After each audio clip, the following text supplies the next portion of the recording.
Live from Latrobe Motorsports Studios, this is Ride Along with Howie, from the fast half-mile track at Latrobe Speedway, where it's grassroots racing at its finest. Here's Howie.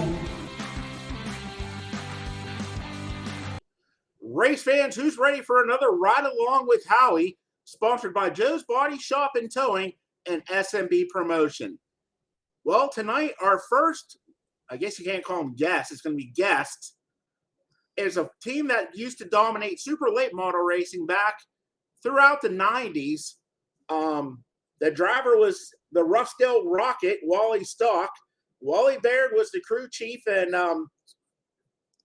Smokey Baird was the crew chief. His real name's Wally, but was the main sponsor of the car, and you filled at the number 74. And you guys, when it came to Marion Center, Wimber, Lernerville, you guys were one of the cars to beat every week.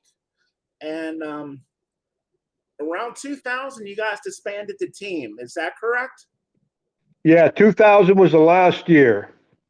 Well, let's go back before that. You guys raced together for about, I want to say 10 years or so. Is that correct time frame?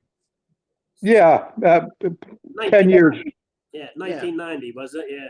Yeah. How did you guys get hooked up together? It was, I'm sure there has to be an interesting story. Well, basically, yeah, you had a car and I had a car, and he said to me one day, he said, "Hey, let's just combine these two and make a team, huh? Remember?" Yep. And that was the end of it. I mean, Walter, that was in 1990 because I had a limited late and he drove it up Lernerville a few times. Yeah. And then we ended up selling it, and buying that new Rocket the next year. So 90 was the first season, or was at the end of 90 you guys partnered up? It would have been 92, with the Rocket car was 92. The first Rocket chassis was a 92. So that was our first year of a full partnership to where we did everything together. Yep.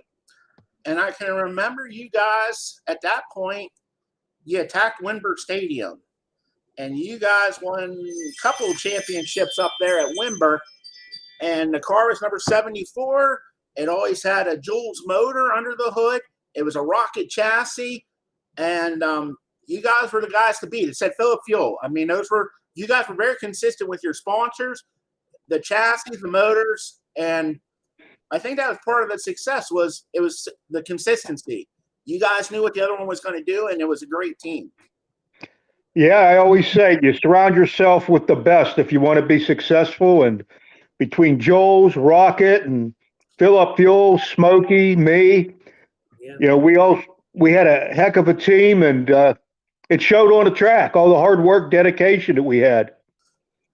And what was unique about Wimber was it was around the football field, but there were a lot of guys, very talented drivers who would go up there and they won, but you guys were the team to beat. What was that like? And I'm going to ask Smokey this question. When you had guys like Randy Kimmel, who's a legend, and then you had guys like Travis Flegel and Sammy Stout get their first career wins in super late models there. It was a plethora of drivers, but what was it like going up there being the car to beat? Oh, it was tough, believe me, because Kimmel was a good friend of ours. I mean, so anytime that we always look forward to the challenge of having better drivers. I'm not saying better drivers, but stiffer competition, and stuff. We always thrived on that. Wally and me did, and I think that's what drove us more, huh?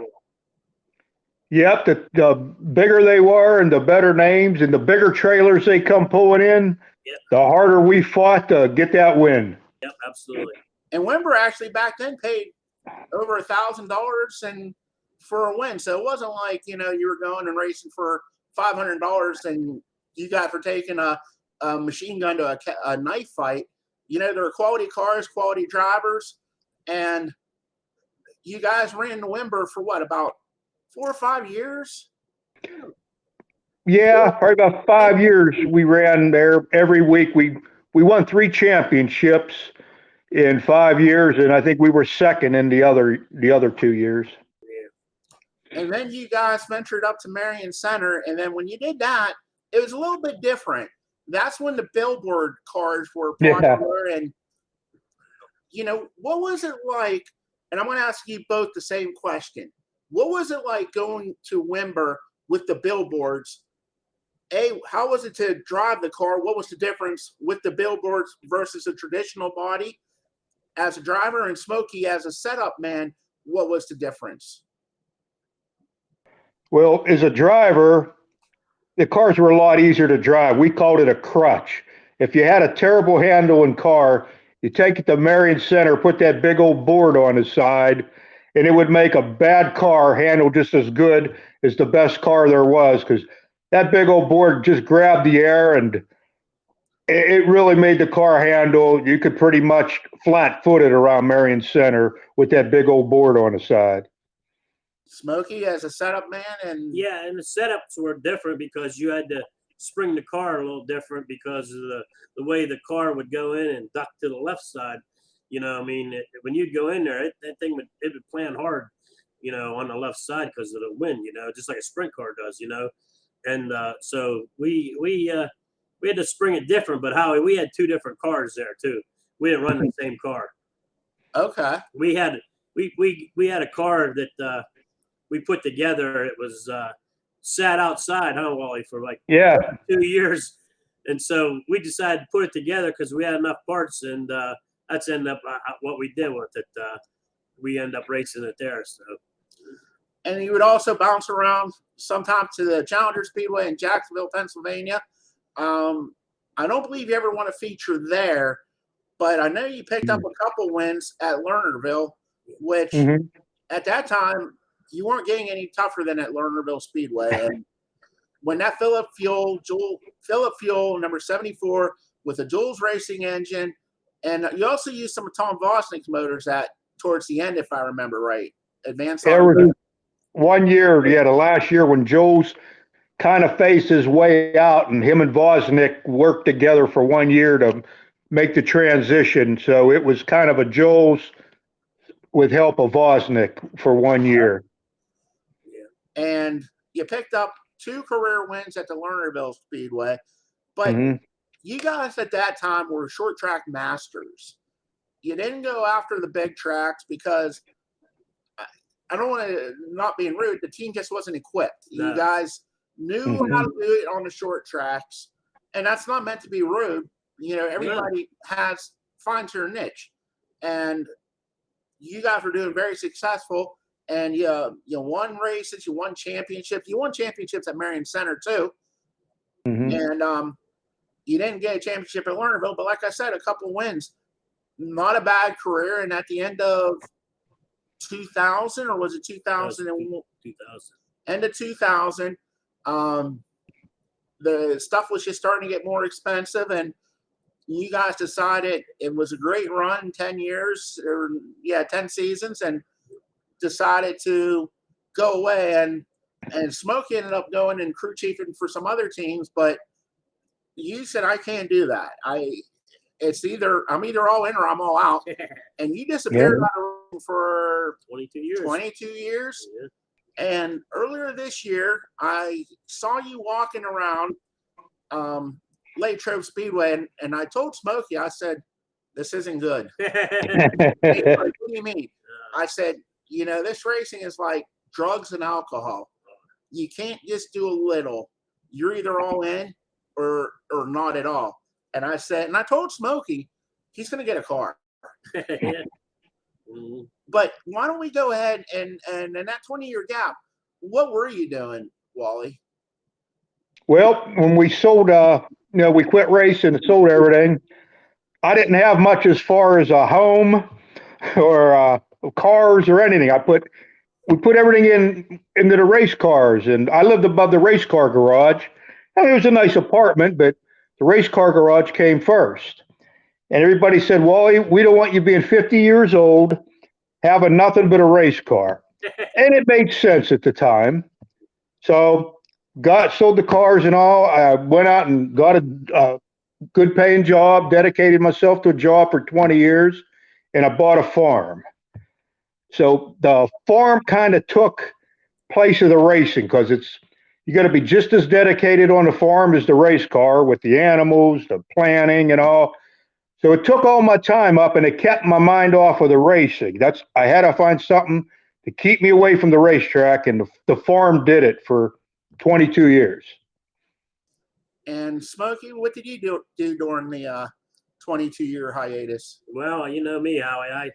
I stayed into racing, and I went and helped Steve Francis for a while. But when I first got out, right after me and Wally quit, Mark Richards approached me about Josh was just starting to race, and I still had the trailer from when we and Wally raced. So I got a hold of Josh, or Mark Richards got a hold of me, and so I traveled with Josh in his first year he started racing.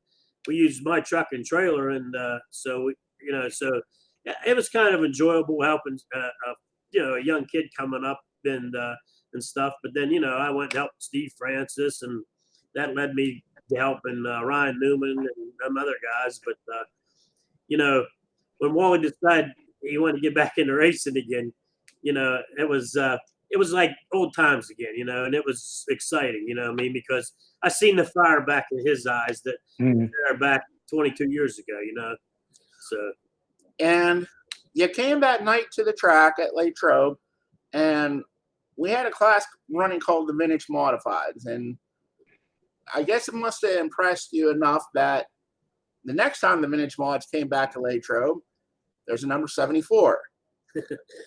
And it said Philip Fuel on it, and Jules Motors on it, and Superman logo on it. Yeah. And there's a guy named Wally Stock having it, and there was a guy named Smokey turning wrenches on it, and women were telling me off, and it was just But the first time you were back in the car was Labor Day weekend, I believe. Yeah. Practice it, but you never drove it anywhere else. And in your first race, you're bound for the lead or for second. I can't remember. Was it the lead? Or he was running third when we got into the back. Okay, and you and second place got together, and you went to the back, and Smokey's talking about that fire. I saw the fire that day when I'm like, he's going to win this race. And they're like, there aren't that many laps left. I'm like, he's going to win the race. Just trust me. You ended up driving past, taking the lead, and taking your first career win in 22 years. Yeah. What was it like? Nothing was the same except just decals. You never ran a modified, a big block mod in your career. No.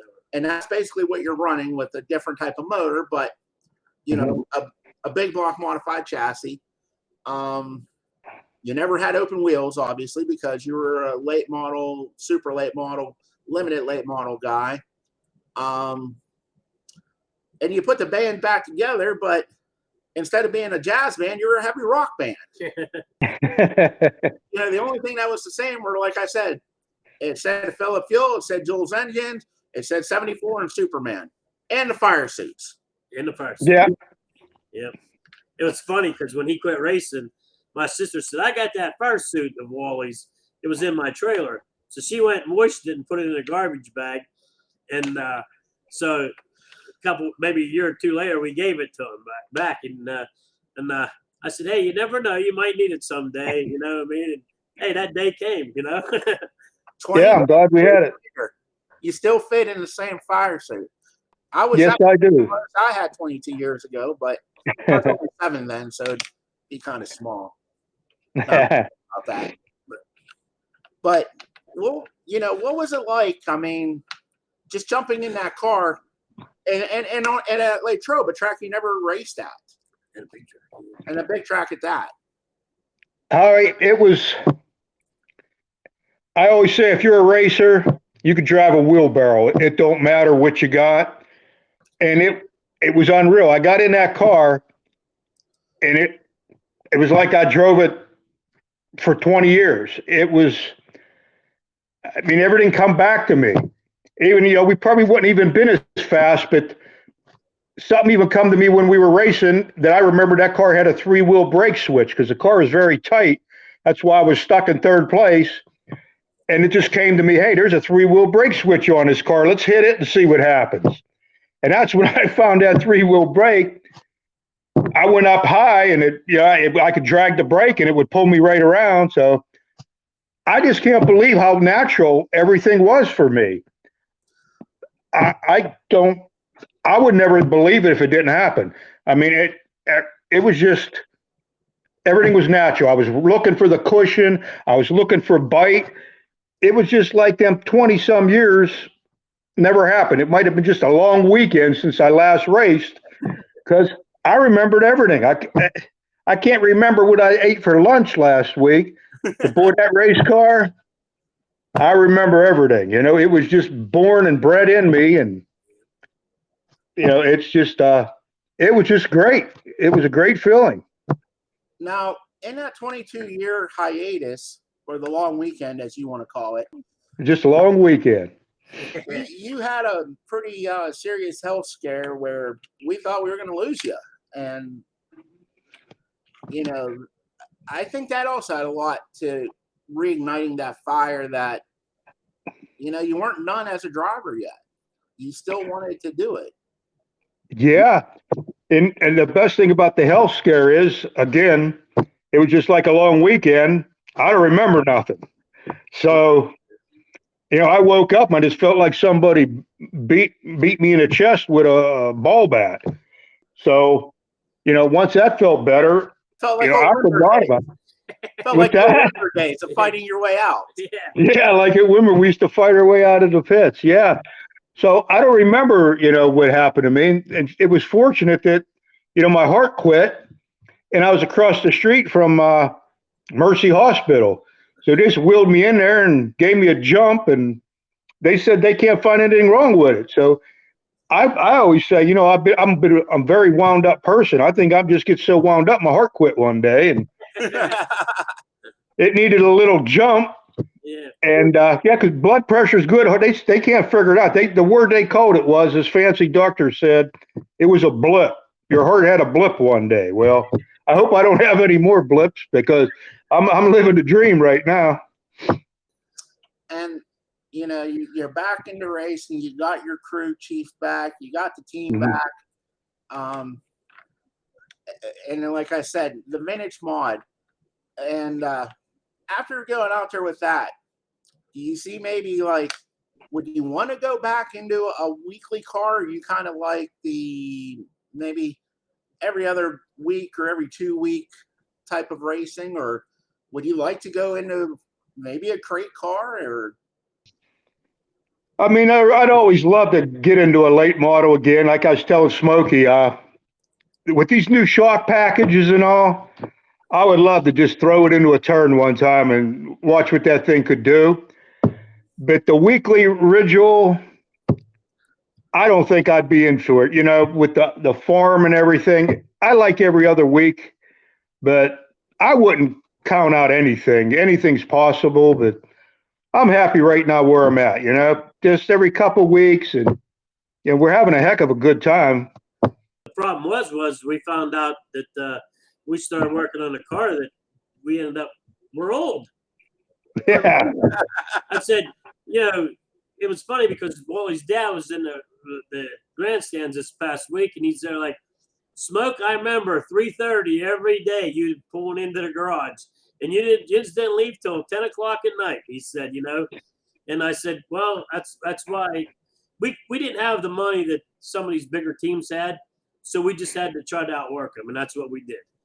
We constantly on that car no matter what, and a lot of times I'd get home and Wally, he'd be working on the tires all day long, and when we had 2 cars, it was a lot of work, but we did it though, and it was just because it was dedication, and Howie, I tell you, it's like this, when me and him first started working together, we just clicked. We knew what each other was doing all the time, and it was like, it was like a marriage, huh, Walter?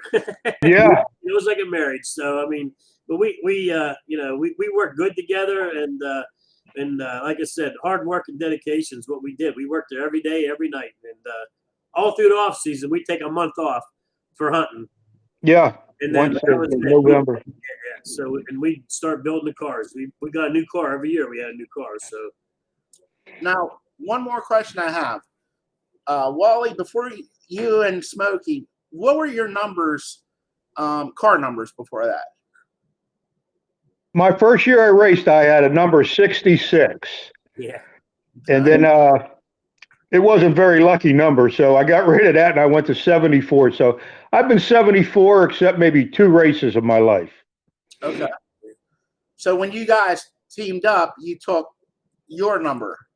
Yeah, because We had the 74. Yeah, because I always had 7, and then when I had the limit late that he drove at 90, we made it 17S, and then we just made it 74 because that was a better number. Yeah. You guys had some legendary rivalries, including like Scott Rhodes back in the Wimber days. And do you think racing's missing that characters? You know, like he was the road runner, and didn't you guys have something on your car like Wally Cody? Wally, yeah. Yeah. You know, Yeah, he was choking the road runner saying, I think it said, patience my ass. And the coyote had the road runner by the throat. Yeah. I mean, do you think racing's missing that charisma? Well, Smoke will tell you, my first night at Latrobe, I said to him, man, things are different. Things are really different. Yeah, the rivalries, the things we did back then, I guess now you get in trouble for, it's a whole different world. So, I remember we raced out at Motordrome with Matt Smith. Yeah. And we had an issue with the driver, and I'll never forget, he had a different color frame on his car. So we went upstairs and we stole one of Matt's mom's tampons and we spray painted it the color of that guy's frame, and we put that guy's name Pat on the car, and we pulled out on Motordrome. And my God, man, you would have thought like Red Molly caught us sleeping with like his sister or something. Get the car off the track. This is family. And we weren't allowed out there with the pad, but Well, we never did that kind of stuff, Howie. You know what I mean? But you're the one who gave me inspiration for that, Smoke. But no, it was. I tell you what, honestly, the rivalry between him and Scott, it was a good rivalry, I should say. There was, and and back in the day, Vernon Vice Spencer was there, and they'd write about it in the paper, and I think it really drew people to the races, like back in the day, you always had Blackie Watt and them guys. That's what people came to see, was rivalries. People, and I think like NASCAR still has a little bit of it, but they don't. It's not drawn. They're too corporate America. They're too corporate America with it, yeah. And local racing, I think, like Wally said, you just can't do the things that you used to do, and sometimes I have to remind him of that. But yeah, I always say Smokey was the perfect guy to team up with me because before, he's a lot low keyed and I was way out there, and he kept me grounded. I never won a race before I hooked up with him, but I led a lot of laps, but I sure did wreck a lot. I was a little bit wild, and when I had someone dedicated like Smokey helping me, I didn't want to ruin a night for him. So it made me slow down and think a little bit, because before I was the only one tearing it up and I had to fix it. But when you got a dedicated partner, you don't want to put him through that. That's why he calmed me down a lot. And that's why I think I got more successful.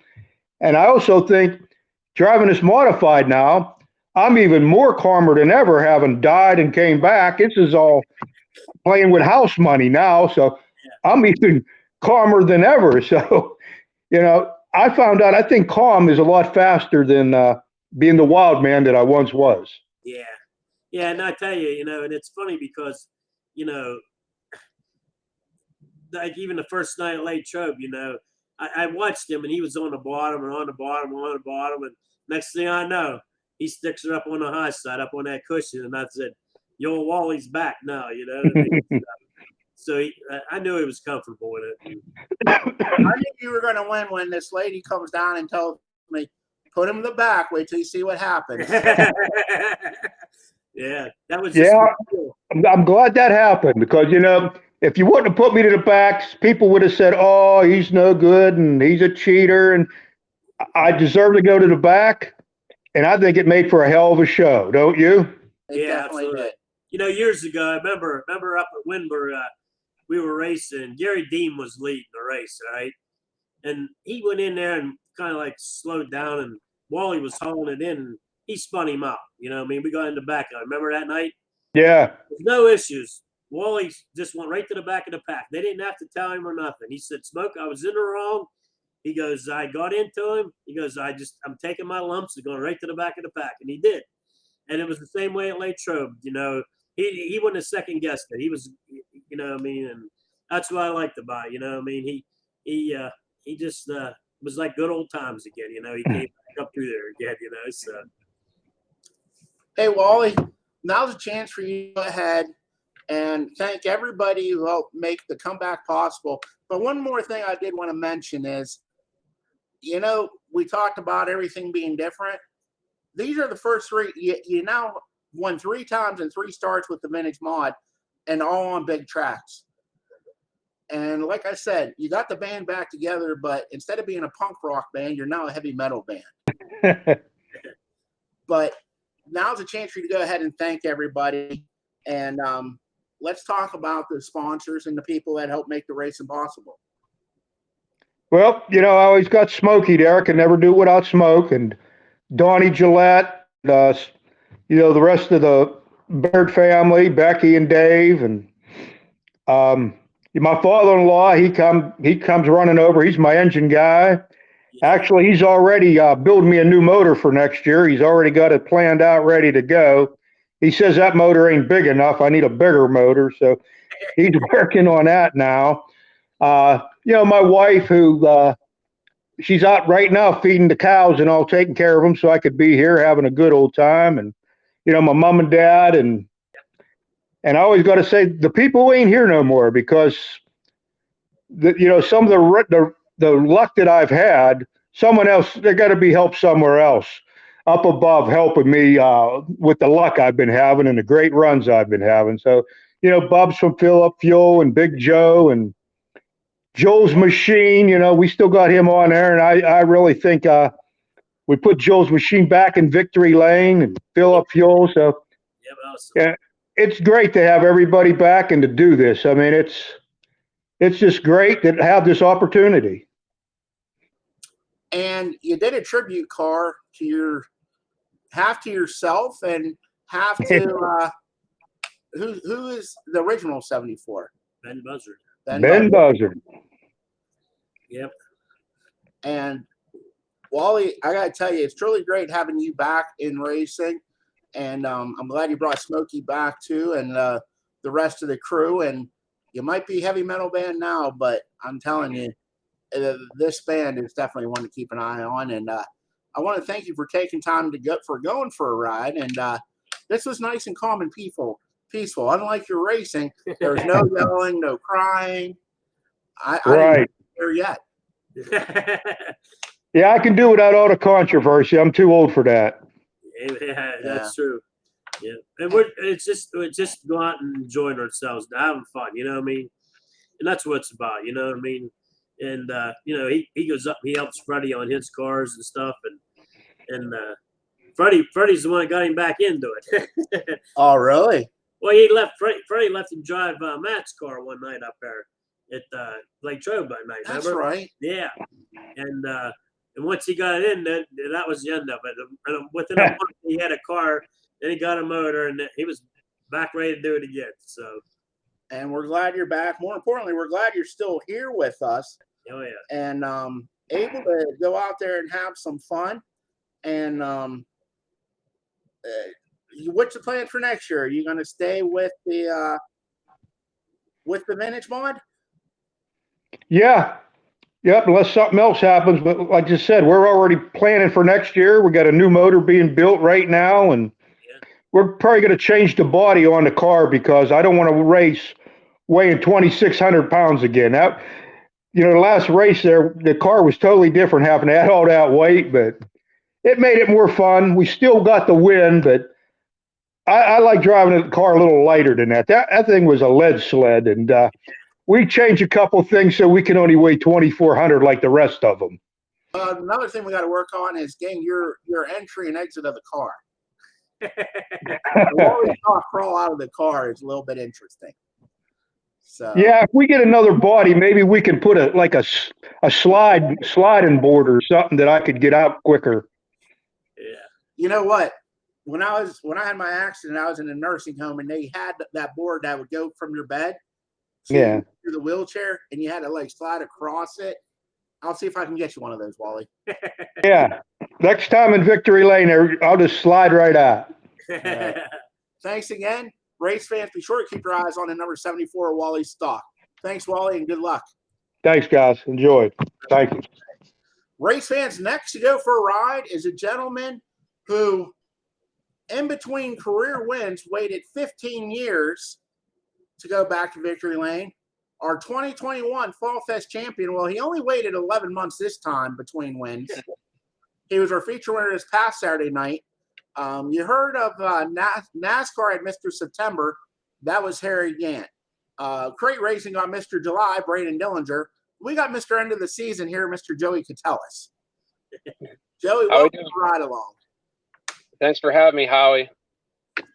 Hey, Joey, for those fans who are relatively new to the new Latrobe, you were actually our track champion in the Pure Stocks back in 2006. And that was a breakout year for you back when you had the Drew's Auto Service, Pennzoil, 33K, and it was a Cutlass, if I remember right. That is correct. It was an Ozabille Cutlass. We got that car from Rosedale Technical Institute. It was actually a teacher that built that race car on the side for something to do, but he never raced it. But when we bought it, it sat so high in the air, it looked like a truck. I took it down my Uncle Drew's garage, and he said, sorry, somebody's driving by, see if I'm okay. But yeah, it was so high like a truck. My Uncle Drew was like, we got to take us in the shop and just change everything. So once he did, car was pretty good. My first night out ever on a racetrack, I think we got into like the last 6 races of that season. My first night out, my dad put me on not Hoosiers, but street tires. Oh, wow. And we started last in the feature. And I told my dad before I went out, I said, I don't know if I can do this or not. It's easy to watch from the grandstands, but let's give it a go. If I can do this, we'll stick with racing. If I can't, then I don't want to waste your time, and we just won't do this. So I ran around the whole entire race, running last, staying with the pack. Last lap, I think I passed 6 cars. So my dad said, you did good, but what did you do that last lap? I was like, I tried that last lap. I said, I figure if I didn't pass one car, you'd fire me. So, but from that point forward, we had dry rotted Hoosier tires. I mean, we didn't have money or anything, and we just did the best we could with what we had. And the last race of the season, which I believe was my 6th race, we was in the lead, believe it or not. And I was so loose in the turns because the tires were so bad. And there was a time limit on the race. And it literally was down like the last minute. And we ended up getting 3rd or something like that. We lost the lead. And then after that, my brother got the brilliant idea that let's get a challenger for what they call Fall Fest. I was like, are you out of your mind? I have like no experience yet. You know what I mean? Like Latrobe's a big track. That's one thing. With Challenger, all those cars around you. So I want to say there was like 50, 60 cars that showed up for the Charger division. And somehow, some way, I don't know if it was playing video games or whatnot, but we ended up getting 5th at Fall Fest, just as a rookie with a couple of races under my belt. I mean, it was amazing. But now we ended up selling that car eventually. And now Bill Schramm has it. So yeah, it's still at Latrobe to this very day. That's crazy.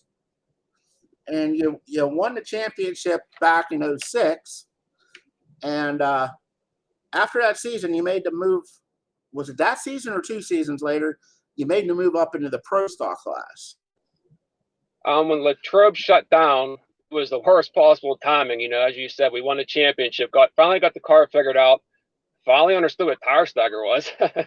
And then I'm trying to think what happened there. So Latrobe shut down, so then we really didn't know where to go because we kind of felt like we were in between roles. I'm sorry, like classes with the roles and whatnot. So we ended up going to Thunder Valley for a year. We had some relatives out there, and we literally just left the car out there during the week, and then we would just show up and just drive the car on race day. We just always seemed to be a little down on power out there for whatever reason, but we were competitive. Last race of the season out there, we finally led our first laps. I mean, we had a decent lead there, then a caution come out, and then we got taken out. So we ended up, it was just too hard to keep racing out there. It was just too much driving, and we were just looking for a place to race that season. And then after that, I want to say we tried PMS with that car, and we tried Cannonball. We love Cannonball out in Ohio. Yeah. I think it's in St. Clairsville, Ohio. That is St. Clairsville. Okay, yeah, we had a blast out there. We won the heat race. Our tires were bald. We're like, if we commit to this truck, we'll buy tires then. Well, in the feature, we blew the motor when I was like running third, I think it was, or something. And then the track ended up shutting down anyway. So it was 2 strikes to not race there. So then after that, I think is when we threw in the towel on that car. And I want to say it was, I don't remember the exact year, but when I met my wife, we went to Challenger. And that's when we were walking around. That was actually our first date, was going to Fall Fest at Challenger. And she seen Tommy Dombrowski come out to be. They know each other. They've known each other since they were teenagers. I never knew that. They bowl together. Yeah. So that's how me and Tommy got together talking. He's like, hey, I'm selling my car. And I was like, hey, you might have a buyer. So thanks to my wife, that's how that whole deal come together. And so I jumped from one 06 championship car into another, basically. Yeah, because Tommy won the championship in 06 in the Pro Stock. So, yeah. Car. Yep. So we ended up running PMS Pro Stocks, I want to say 6 or 7 years or whatnot. Got second place quite a few times, just never seemed to pick up the feature win. But ever since I met my wife, we went from winning a championship and winning some races to we never won another race ever again. I don't know what it was, but even the night before our honeymoon, I was in the lead. I took the lead with like 4 to go, and I was starting to pull away. I'm like, this is awesome. We're leaving in 12 hours to go on our honeymoon, and I have this lead, you know. It'd be great to get a first career Pro Stock win right before I go on my honeymoon. Well, wait a minute, back up. Don't you go on a honeymoon after the wedding? Yeah, after my wedding. I'm sorry. Yes. No, but I mean, like the day after the wedding. No, we waited a while. Okay. I was going to make sure, like, you didn't get married and then go run the feature and then go to the honeymoon. I just want to get my sequence of events in order. Yeah, we didn't try to do all that. That'd be a little crazy for us. But we had to catch a plane in the morning, go to Mexico. So like I said, I had to lead with 4 laps to go, and all of a sudden the valve cover started coming off. I started smoking. I looked at the scoreboard. I'm like, should I try it or should I not try it? Well, a fire started breaking out. I was like, I can't catch on fire here. I have to get on that airplane in the morning. So that's and there was another time we had a lead and got a flat tire. Just bad luck. And so when we won Fall Fest this past year, that finally broke the whole winless streak, thankfully. But we never did get to pick up that Pro Stock win that we wanted to get so bad. And you know what? When Latrobe reopened, you were one of the first drivers who wanted to commit there. And, you know, me and you talked the other night in Victory Lane. It's home for us. We spent so many nights out there. It used to be Sunday nights. Now it's Saturday nights, but it was just going home. Yeah, you said it best. You actually, the first time you brought that up was actually at the awards banquet. And I was like, I'm totally with him, but I couldn't say anything because I'm just sitting at a table. But yeah, you gave a great speech that day about Latrobe and what it means to you, and I completely feel the same way. When I ran PMS, I mean, the mileys were so great to me, they really were. And I have to admit, I felt kind of bad in a way that I was leaving there to go back to Latrobe. But, you know, Latrobe is where I started my career. And when I just could not believe the night that like everybody was like going to sleep, and I had one eye open myself, like barely looking at my cell phone and falling asleep. And then I seen a picture of a flag stand, and it said coming next year or something like that. And I recognized it. I was like, oh my gosh, Latrobe is opening back up. I ran around the house like we just won a Super Bowl. I woke everybody up. I think my neighbors even heard me. I was like, we're going back to Latrobe. I can't believe it. It was like winning the lottery. I was so happy. But we're just all started originally. My I'm trying to remember how exactly it went. My dad's girlfriend was getting on my dad years ago, saying, you know, you need to start spending more time with your son. So he's like, I really don't want to get back into racing, but I think this is the way it could all come together. So she's actually the reason why we got back into racing. And he asked me, he's like, what do you think about getting a race car together? Because not long before that, my cousin that passed away, Craig, he just started racing himself. And me and Craig were so close, and my dad knew that I wanted to race too. And that's why he's like, all right, let's do it. Let's race. So, my first time ever going to Latrobe, I actually met my Uncle Drew there when he was running super lates. And Bill Adler met us there as well on his Harley. So my first time ever at Latrobe, I sat with those two guys. I was like, this is awesome. So two late model drivers, you know, I was acting like a little kid. And it just impressed me with how fast the cars were. You know, you sit so close. I grew up watching racing at Motordrome. And then after that was PMS. And Latrobe is like right down the middle of both. I mean, you got that big track carrying the speed, but yet it has a driving style like a short track. Yep. So it was like right down my alley. And then I ended up taking my dad there. I was like, check this track out. What do you think of this? He's like, he was nervous. He's like, you sure you want to race here? These guys are fast. I was like, yes, I want to race here. So we made the right decision when it was all said and done. And, you know, that championship, I think, made him agree with me finally. And you know what? And going back to the banquet speech, it doesn't matter how long it'd been. When I pulled in there that first time to go see the progress that was coming, it's like it never left. It felt like I was back home. And that's the only way to describe it. It's something about the track. It's just a very unique. And there's been 3 promoters: Chester Retta, Joe Gumbach, and SMB Promotion. But it just has that feel of home, small grassroots racing. That's what we pride ourselves on. That's what we're about. And for you to go out there and pick up the biggest win of the year last year in Fall Fest, I don't know who had the biggest smile. Your dad, you, your kids, or your wife.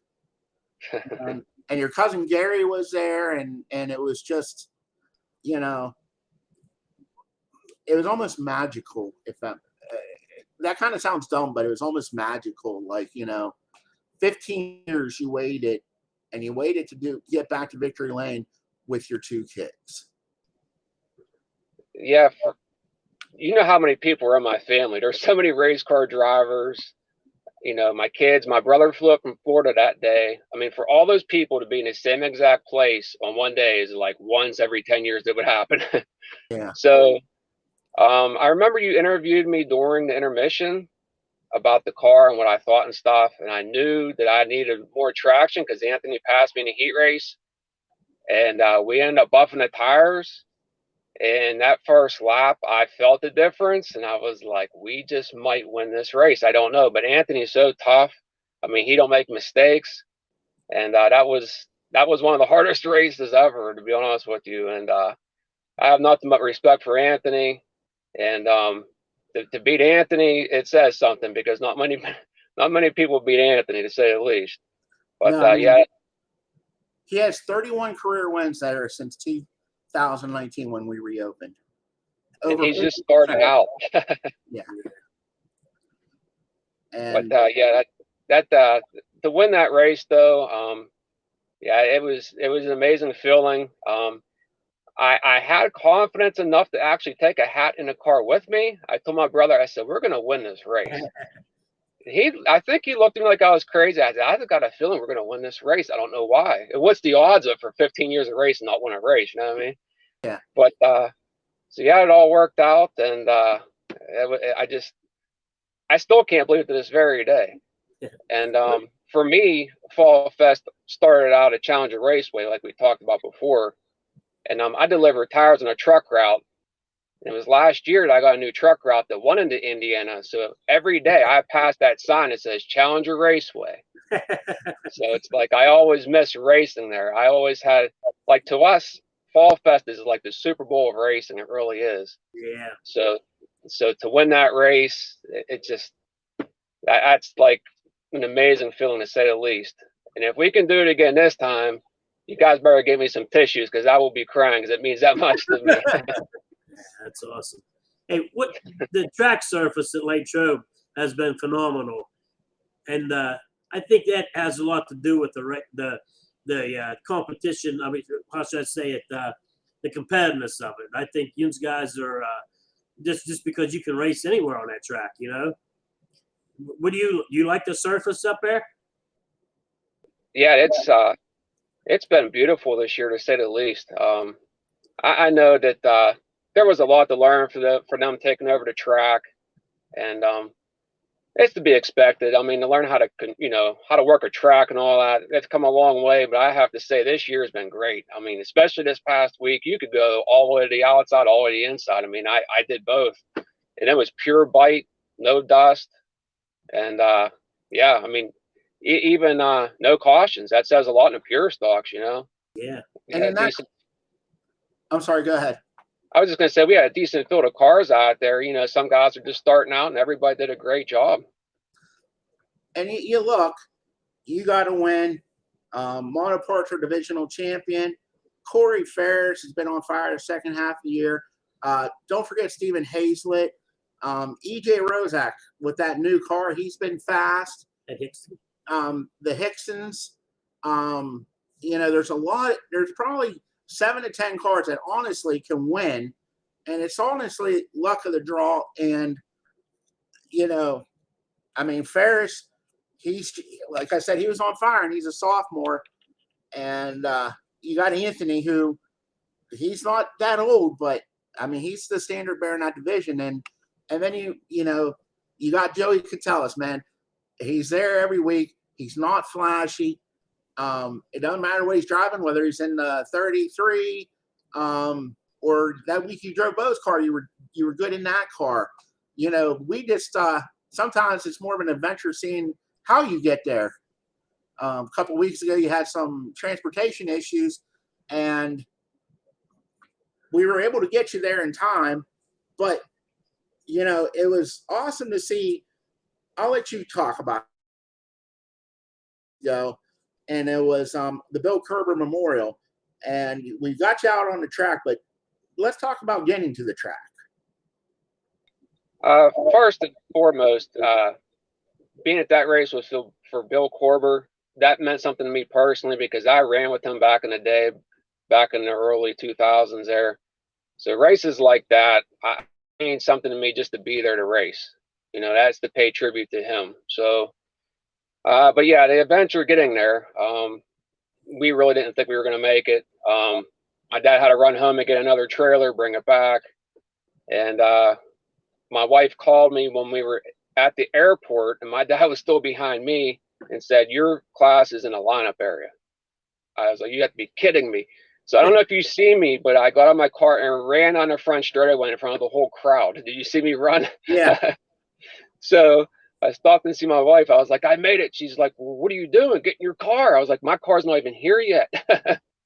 So I ran down in the pits. I seen Tommy Dombowski, and I know those guys were just getting out of their cars. And I started to say something, then I stopped because I felt so uncomfortable asking, and I was like, I have no choice. Tommy, I have a huge favor to ask you. And then he just got everybody. Yeah. And I said, you see them headlights coming down the pits right now? I said, that's my race car coming. I said, you see those cars over there? That's where I need to get to because that's my class going out. So I literally threw all my stuff, all my racing equipment across the grass to just get it as fast as I could. Those guys got the car offloaded. We never even checked tire pressures or anything.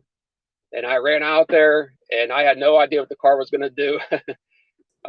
We somehow, some way went through the field, and I don't think there was no cautions, right, in that race? So.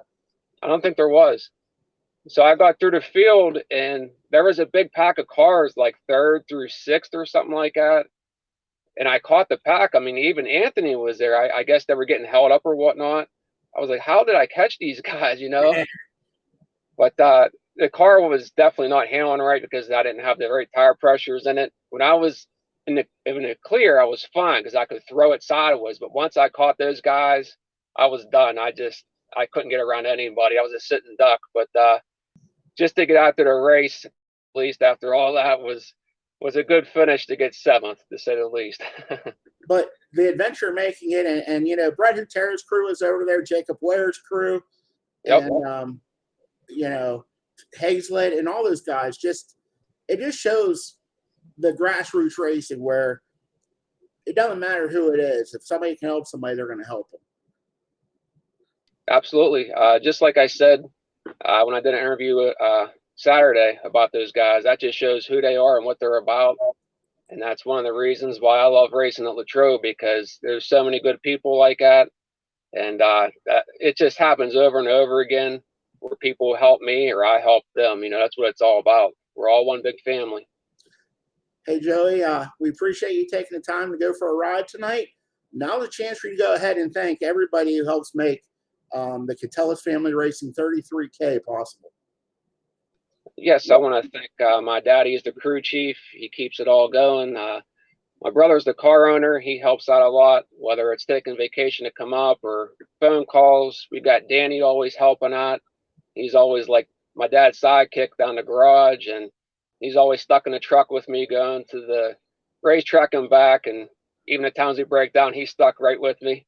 And then we got my wife with the kids. You know, without her, I wouldn't have my kids there. So she takes that on and she fully supports me and never gives me a hard time about racing.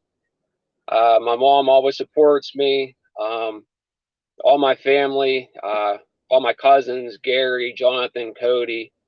I'm losing my mind.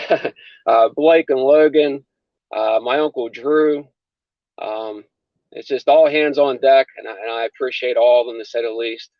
And hopefully we'll make everybody proud and make it 2 Fall Fest wins in a row. We'll see what happens.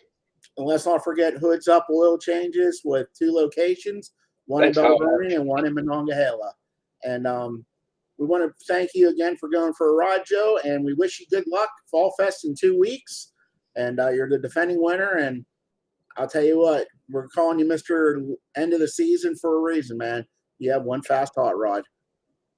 Thank you very much, Howie. We'll see you soon. All right, thank you. Race fans, that's going to conclude another edition of Ride Along with Howie. And I'd like to thank my sponsors, Joe's Body Shop and Towing and SMB Promotions.